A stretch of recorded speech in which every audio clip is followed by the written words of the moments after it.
Double পেটুক চ্যানেলে আজকে নিয়ে চলে এসেছি আরও একটি দুর্দান্ত স্বাদের রেসিপি, সেটা হচ্ছে চিজ চিকেন। তো কিভাবে বানালাম চলো তোমাদের সাথে শেয়ার করি। তো দেখো, এখানে আমি 1 কিলো মাংস নিয়েছি। তো মাংসটা নিয়ে ভালো করে জলে ধুয়ে জল ঝরিয়ে রেখে দিয়েছিলাম।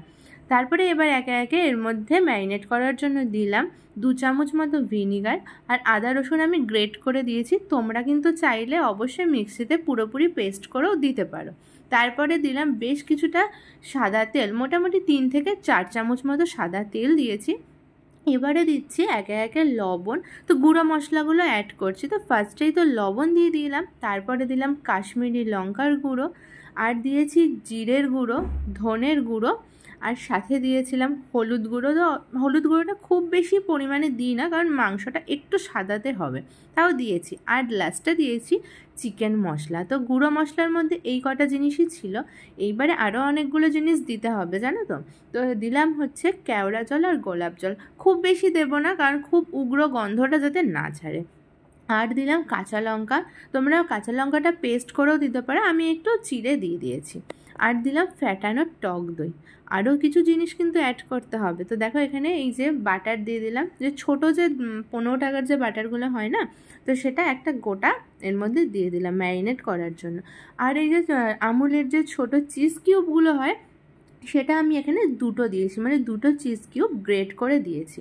এবার এই সমস্ত উপকরণগুলো ভালো করে হালকা হাতে ম্যারিনেট করে রেখে দেবো।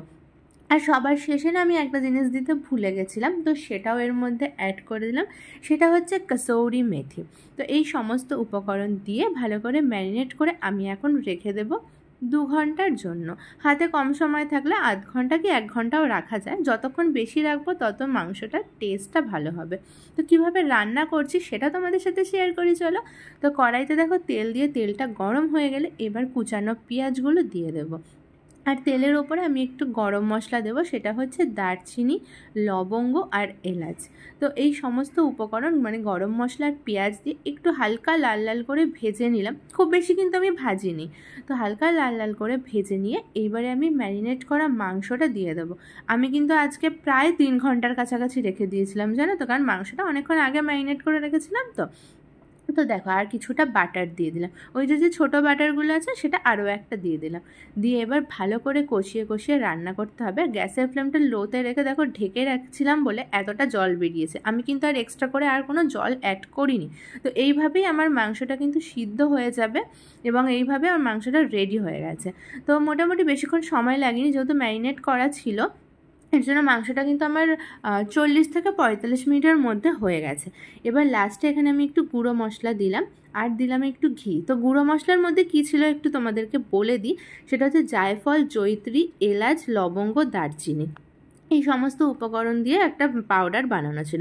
আর সবার সাথে একটুখানি চিলি ফ্লেক্স, অরিগ্যানো আর একটু চিজ গ্রেট করে দিলাম। দিয়ে এবারে মাংসটা নামিয়ে নেব।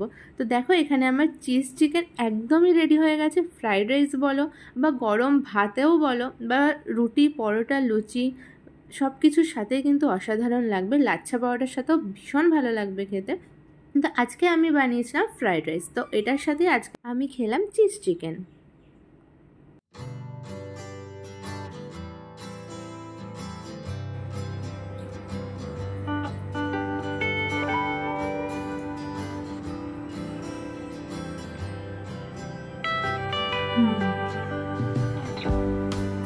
অবশ্যই বাড়িতে একবার বানিয়ে ট্রাই করে দেখো, জাস্ট অসাধারণ লাগবে খেতে।